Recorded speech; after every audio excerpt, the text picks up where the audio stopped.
छत्रपती शिवाजी महाराज की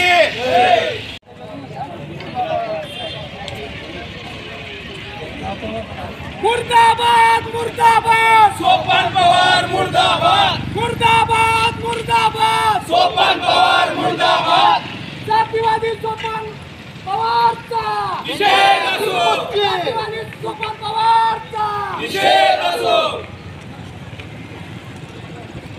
निषेध असो छत्रपती शिवाजी महाराजांचा निषेध असो महात्मा ज्योतिराव फुलेंचा निषेध असो लोकशाही अण्णाभाऊ साठेंचा निषेध असो छत्रपती शाहूजी महाराजांचा निषेध असो अरे आवाज दो जय भीम जय भीम जय भीम डॉक्टर बाबासाहेब आंबेडकरांचा निषेध असो जब तक सूरज चांद रहेगा बाबा तेरा नाम रहेगा जब तक सूरज चांद रहेगा बाबा तेरा नाम निषेध असो देशद्रोही सोपान पवाराचा निषेध असो देशद्रोही सोपान पवाराचा निषेध असो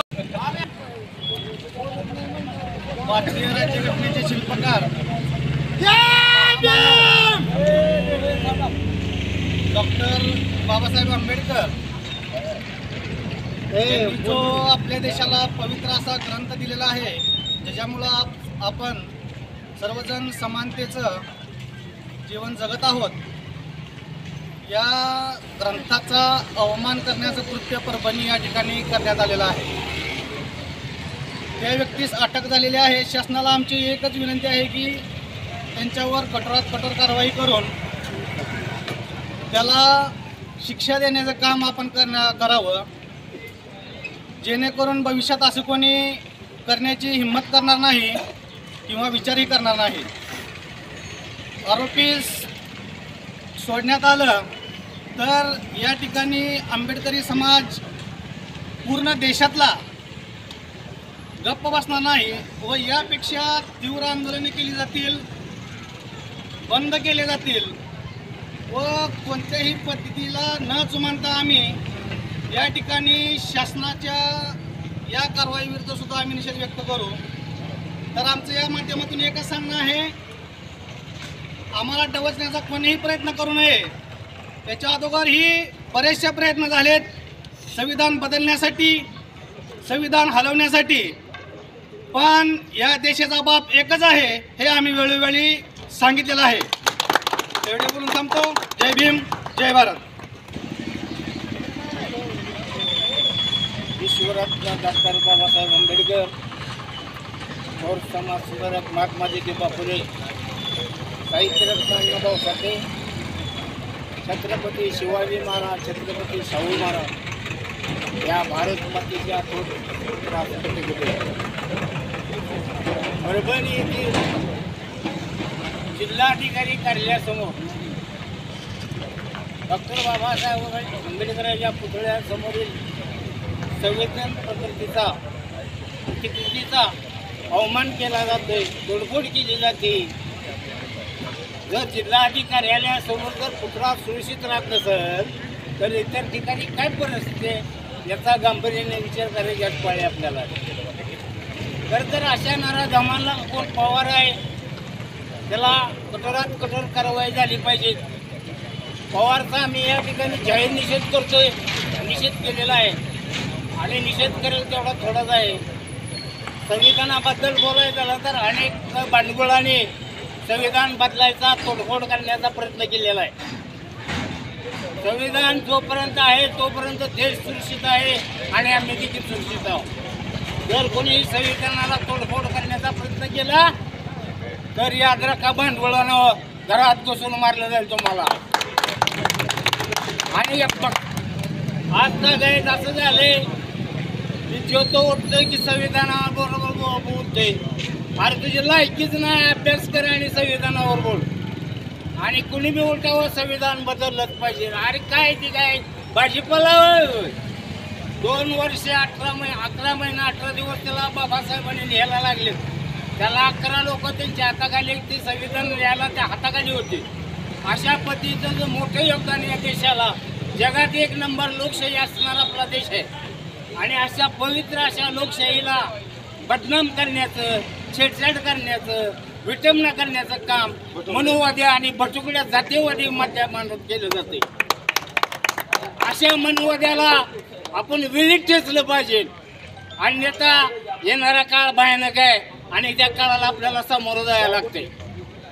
तर या ठिकाणी आपण सदर घटनेचा निषेध करतोय आणि निषेधाच्या माध्यमातून आपल्याला एवढं सांगायला लागतंय त्या पवारला जी कोण पाठीराखे आहे महत्वाचा शोध, त्याला देखील शासनाने त्याचा शोध घेतला पाहिजे. त्याच्या पाठीराख्यापर्यंत गेलं पाहिजे. त्याला जो कोण सपोर्ट आहे त्याला देखील त्यांच्यावर गुन्हा दाखल झाला पाहिजे. आणि तर या पद्धतीच्या काळात अशा पद्धतीचं अनुचित प्रकार आम्ही पण या ठिकाणी जिल्हाधिकारी कार्यालयासमोरील पुतळ्याच्या शेजारी असणारं संविधानाची प्रतिकृतीची विटंबना एका नीच वृत्तीच्या माणसानं त्या प्रतिकृतीला छेडछाड केलेली आहे. संविधान हे देशाचं आहे आणि संविधानाचं रक्षण करणं हे पूर्ण देशाचं काम आहे. परंतु या संविधानाचं रक्षण करण्याचा ठेका जणू काय आंबेडकरी अनुयायांनीच घेतला आहे असं या देशातील लोक आमच्याशी वागतात. म्हणून मला एक शेर आठवतो, किसी बाजार औरत के पास शैतान जाके सोया होगा, जिसने मेरे भीम जी के संविधान का अपमान किया वो किसी छिनाल रंडी का बेटा होगा, छिनाल रंडी का बेटा होगा.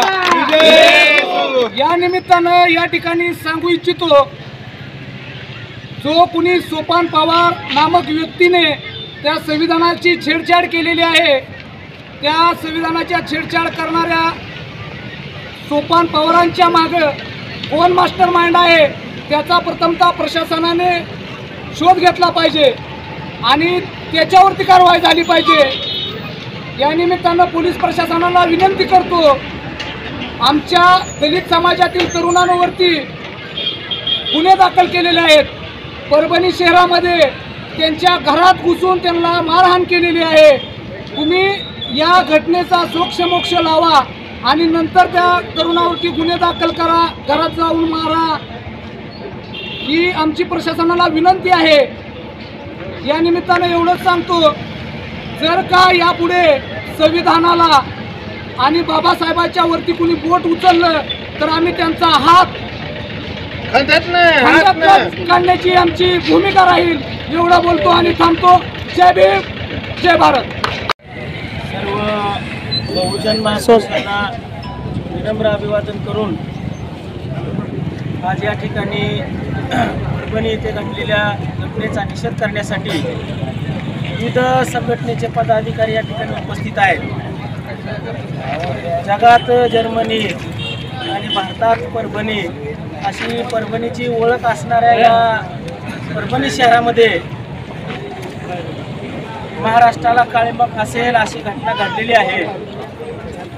ज्या दिवशी घटना घडली त्या दिवशी बांगलादेशमध्ये झालेल्या घटनेच्या निषेधार्थ सकाळी त्या ठिकाणी काही संघटनेचा मोर्चा होता आणि ज्या वेळेला साधारणतः 4:30 पावणे 5च्या दरम्यान हा जो पवार नावाचा इसम आहे त्या ठिकाणी पुतळ्याजवळ आला आणि पुतळ्याच्या गेटमध्ये जाऊन बाबासाहेबांच्या पुतळ्याच्या समोर ग्लासमध्ये काचेमध्ये दगडावर कोरलेली संविधानाची जी प्रतिकृती होती ती काच फोडून प्रतिकृती त्यानं फोडण्याची काम त्या ठिकाणी केलेलं आहे. त्या घटनेचा बहुजन समाज पार्टीच्या वतीनं मी नितीन गायकवाड प्रथमतः त्याचा जाहीर निषेध करतो आणि त्या घटनेचा निषेध म्हणून संपूर्ण परिसरातील आंबेडकरवादी अनुयायांनी दुसऱ्या दिवशी परभणी बंदचं काम केलं.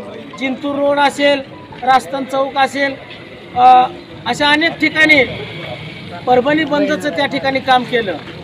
परंतु ज्यानं ते कृत्य केलं त्या ठिकाणी एक रिक्षावाला भीमसैनिक त्या ठिकाणी जात होता. त्या भीमसैनिकांनी पहिल्यांदा त्याला बघितलं आणि त्या माणसाला घेऊन सर्व भीमसैनिकांनी मिळून त्या ठिकाणी चोप दिलेला आहे आणि त्याचा निषेध म्हणून भीमसैनिकांनी दुसऱ्या दिवशी निषेध करत असताना पोलीस यंत्रणेने कॉम्बिंग ऑपरेशन केलं आणि गल्लीत घुसून भीमसैनिकांना त्या ठिकाणी उपद्रव करण्याचं काम केलेलं आहे. आणि पोलीस यंत्रणेने जाग्यावर लगेच सांगितलं की सदरचा माणूस हा त्याचं मेडिकल करून सदरचा माणूस हा मनोरुग्ण आहे. लगेच ताबडतोब त्याला मनोरुग्ण करून घोषित करण्यात आलं. जर तो तसा मनोरुग्ण तिथं जात असेल तर आमच्या मनात सदर प्रश्न निर्माण होतोय, तो मनोरुग्ण जर असेल तर तिथंच का गेला? तिथं गेल्यानंतर संविधानाच्या त्या प्रतिकृतीची विटंबनाच का केली? दुसरीकडे का गेला नाही? परभणी शहरामध्ये नियम आहे, प्रत्येक पुतळ्याच्या समोर संरक्षण आहे. त्या पुतळ्याच्या बाबासाहेबांच्या पुतळ्याच्या समोरचं संरक्षण 15 दिवसापासून त्या ठिकाणी सुरक्षा अधिकारी त्या ठिकाणी नव्हता. मग याचा अर्थ काय घ्यायचा? जर सरकारच्या वतीनं गिरीश महाजन साहेब म्हणतात ती मनोरुग्ण आहे, पोलीस यंत्रणेनं मेडिकल चेकअप करून त्याला मनोरुग्ण केलेला आहे, ती असे जर मनोरुग्ण सारखेच तयार होत असतील तर आमच्याकडे सुद्धा लय डॉक्टर आहेत. इथं दिसतात हे सगळे डॉक्टरच आहेत. मनोरुग्णाला लगेच नीट करता येते आम्हाला सुद्धा. परंतु बांधवांनो, आंबेडकरी तरुणांना अडचणीत आणण्याचा हा कुठंतरी प्रयत्न आहे.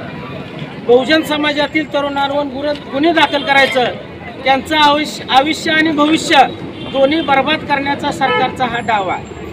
26 नोव्हेंबरला जर सरकारचा कालावधी संपत असेल आणि अजून मंत्रिमंडळाचा विस्तार होत नसेल, गृहमंत्री कोण आहे अजून कोणालाच माहिती नाही, तर कोणाकडे निवेदन द्यायचं आणि कोणाला दाद मागायची, अशी महाराष्ट्राची विकृत अवस्था तयार झालेली आहे. साताऱ्याचा जे विकला गेलाय, न्याय कोणाला मागणार आहे? तर बांधूंनो, सगळ्यांना विनंती आहे की आपण आपलं संविधान वाचवण्यासाठी भीमसैनिकांना सदैव सतर्क राहायचं आहे. संविधान वाचवायचं आहे म्हणजे काय करायचं याचा आपल्याला विचार करावा लागेल. मी स्वतः जे शहाजी गुम्मप आहेत, आयजी आहेत, त्यांच्याशी बोललो, SP साहेबांशी बोललो, यशवंत काळे साहेबांशी, कलेक्टर आहेत रघुनाथ गावडे यांच्याशी बोललो. तिथल्या लोकांशी त्यांनी कुठल्याही प्रकारचं सहकार्य केलेलं दिसत नाही. भीमसैनिकावर खोटे गुन्हे दाखल केले आहेत. सदर घटनेची चौकशी व्हावी. असेच वारंवार जर मनोरुग्ण तयार होत असतील तर आंबेडकरी अनुयायी हे बसणार नाहीत. आंबेडकरी अनुयायांचं जे आयुष्य आणि भविष्य बर्बाद होत आहे त्याला सर्वस्व सरकार जबाबदार असेल. अशा घटना बंद झाल्या पाहिजेत असं बहुजन समाज पार्टीच्या वतीनं मी सरकारला निवेदन देतो आणि सदरच्या माणसावर देशद्रोहाचा खटला दाखल करून अशी घटना पुन्हा होणार नाही याची खबरदारी सरकारने घ्यावी अशी विनंती करतो. जय भीम, जय महाराष्ट्र. जिल्हाधिकारी कार्यालयासमोरील संविधानाच्या प्रतिकृतीचे विटंबना ही आपल्यासाठी सर्वात मोठी म्हणजे त्याच्यावर देशद्रोहाचा गुन्हा दाखल करावा व त्याच्या पाठीमागे कोण आहे हे प्रशासनानं शोधून काढावं. आपण प्रत्येक गावात निषेध व्यक्त करतोय, इथं फक्त आंबेडकरी समाजच दिसतोय. इथं जे सर्व फिरतायत महिलांना एवढी सूट आहे ती फक्त संविधानामुळे आहे. संविधानाला जर हात लागत असेल, संविधानाला जर हात लागत असेल तर इथं कुठलाही नागरिक सुरक्षित आहे. आपण आमची प्रशासनाला विनंती आहे की त्यांनी त्या मनोरुग्णाच्या पाठीमागच्या माणसाला हुडकून काढावं व त्याच्यावर देशद्रोहाचा गुन्हा दाखल करावा. संविधान जर सेफ नसेल तर इथं प्रत्येक माणसाच्या जीवाला धोका आहे. साहेब, आम्ही संविधान प्रेमी मंडळी आहे. तुम्ही आल्या आमच्या सह्या घेतल्या. आम्ही इथं काय म्हणजे अनुचित प्रकार घडवण्यासाठी आलेलो नाही. आम्ही फक्त निषेध नोंदवण्यासाठी आलेलो आहे. आम्हाला पोलीस प्रशासनानं सहकार्य करावं व त्या दारादामाच्या पाठीमागे जे कोणी असेल त्याला शोधून कडक शासन त्याला करावा. एवढं बोलून थांबतो. जय भीम. सोपान पवार या व्यक्तीनं जिल्हाधिकारी कार्यालयासमोर बाबासाहेबांच्या पुतळ्यासमोर संविधानाची प्रतिकृती होती, त्या प्रतिकृतीचा अवमान या पवार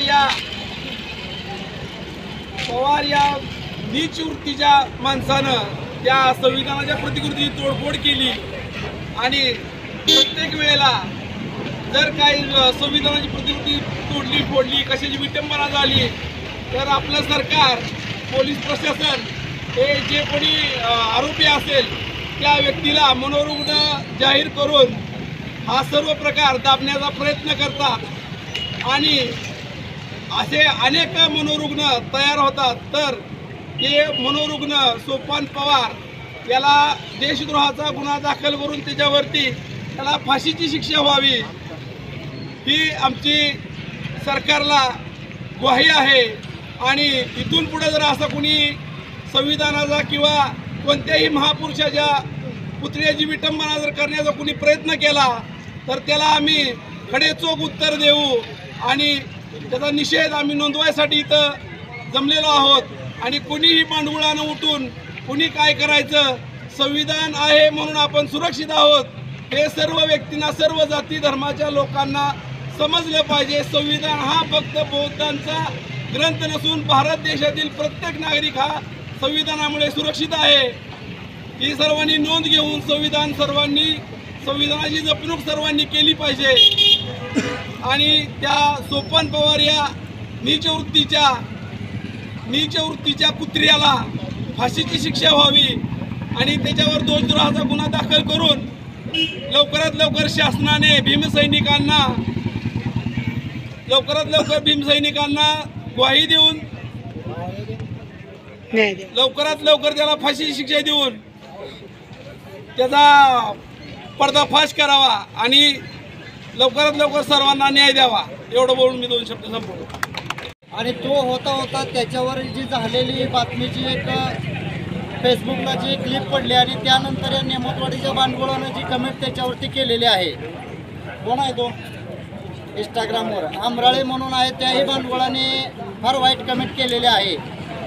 त्याला सुद्धा बघण्यासाठी आम्ही त्या ठिकाणी जाणार आहोत। पण पोलीस प्रशासन असेल शासन असेल यांना एक विनंती आहे, ज्या वेळेस अशी भांडवलं तयार होतात त्याच्यावरती कडक कारवाईचं काम हे तुम्ही करावं। ज्यावेळेस आम्ही रस्त्यावरती उतरू त्यावेळेस आम्हाला सावरण्याची ताकद तुमच्यामध्ये कमी पडेल असं या ठिकाणी सांगतो। आणि अशी भांडवलं तयार होत असताना जागच्या जाग्याला त्यांना दाबण्याचा प्रयत्न तुमच्या माध्यमातून व्हावा। आमच्या आंबेडकरी चळवळीतनं कुठलाही एक वेगळा प्रकार घडू नये आणि होऊ नये याचीही दक्षता पोलीस प्रशासनाने घ्यावी आणि इथून पुढे कुठलाही असा प्रकार होऊ नये याचीही दक्षता घ्यावी। जय हिंद, जय भारत। डॉक्टर बाबासाहेब आंबेडकरांच्या पुतळ्यापुढील संविधान ग्रंथ त्याच्या प्रतिकृतीचा विटंबना सर्वात प्रथम केली ज्या व्यक्तीनं त्या व्यक्तीचा आम्ही Republican party of India Athawale गटाच्या वतीनं कर्कमशिराच्या वतीनं पहिल्यांदा निषेध करतो। संविधान पुतळा हा चौकात उभा असल्यामुळे अनेक लोकांच्या मनामध्ये ढसतंय, रचतंय, चुलतंय, धकधकतंय, गांडीला आग लागती। जसं बघितल्यानंतर असं वाटतं की त्यांच्या आईच्या बोकांडी एखादा माणूस बसलेला आहे। ह्या पद्धतीचं त्यांना अपमान सहन होत नाही म्हणून ती व्यक्ती अशा प्रकारची कृत्य करते। ती त्या माणसाला माझं सांगणं एवढंच आहे की आपली आय घालायची असेल तर दुसरीकडे घाल। हे बाबासाहेबाचे बच्चे आहेत, जे तुला सहजासहजी सोडणार नाहीत आणि ज्या कुणी या मास्टरमॅन आहे त्याला हुडकून काढून त्याच्या व्यायाला घोडा लावला पाहिजे ही माझी विनंती आहे। प्रत्येक बारीनं सहन करायचं, शांततेत मोर्चे काढायचं, निषेध करायचं। प्रत्येक बारीनं पोलीस प्रशासन साहेबाला आम्ही विनंती करायची, निवेदन द्यायचं, हे असलं आता बंद करायला पाहिजे। आम्हाला पण तोडफोड करता येते, जाळपोळ करता येतो, पण आम्ही घटनेच्या माध्यमातून संविधानाच्या माध्यमातून शांतता राखण्याचं काम करतोय। तर ह्याला आमची मजबुरी कुणीही समजू नये किंवा कमजोरी समजू नये। आम्ही जशाला तसं उत्तर द्यायला आम्ही सक्षम झालेलो आहेत। आम्ही बी बाबासाहेबांची लेकरं आहेत। त्यामुळे येणाऱ्या काळामध्ये बाबासाहेबावर आणि संविधानावर कुणी एक शब्द बी अपचित काढला तर त्याच्या आईला घरात घुसल्याशिवाय सोडणार नाही, हे लक्षात घ्यावं. आणि या पाठीमागचा जो मास्टरमॅन कोण असेल तो आमदार म्हणून त्याचं नाव जाहीर झालेलं आहे, तो माझे आहे का आजी आहे असं सिद्ध झालेलं नाही, तर त्याच्यावर बी कडक कारवाई करण्यात यावी अशी माझी विनंती आहे. व तसंच आतापर्यंत जे आमचे भीमसैनिकावरती गुन्हे दाखल केलेले आहेत ते गुन्हे माघारी घेण्यात यावे आणि जो घरात घुसून धरपकड चालू केलेली आहे ते पण बंद करण्यात यावी अशी मी प्रशासनाला विनंती करतो आणि माझे 2 शब्द संपवतो. जय भीम, जय संविधान.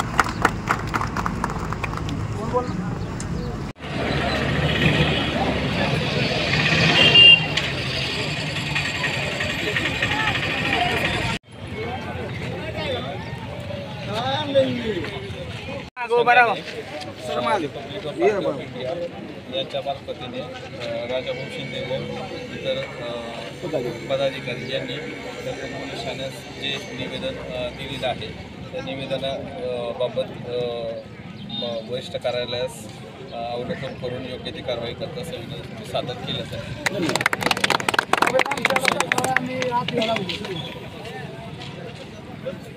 बरोबर, ठीक आहे. त्याला बोलवून घ्या, त्यांना शासन करा. तसेच आज रोजी परभणी येथे झालेल्या घटनेच्या अनुषंगाने बहुजन समाज पार्टी यांच्या वतीने नितीनजी गायकवाड यांनी तसेच गौरव गायकवाड, रोहित सुंदर व इतर पदाधिकारी यांनी जे निवेदन दिलेलं आहे त्याच्या अनुषंगाने वरिष्ठ कार्यालयास अवगत करून त्याची दखल घेतली.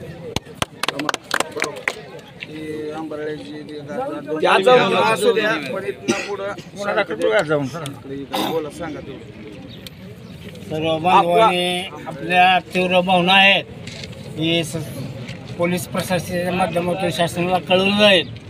म्हणून सर्व बांधवांनी शांततेचं सहकार्य करून आपलं गाव तसं चांगलं आहे आणि गावाला आणि पोलीस प्रशासनाला सहकार्य करायचं आहे एवढं बोलून या ठिकाणी आपण कार्यक्रम थांबला. आणि कोण आमराळे आहे त्याच्या संदर्भात आपण तक्रार द्यायला पोलीस स्टेशनला जायचं.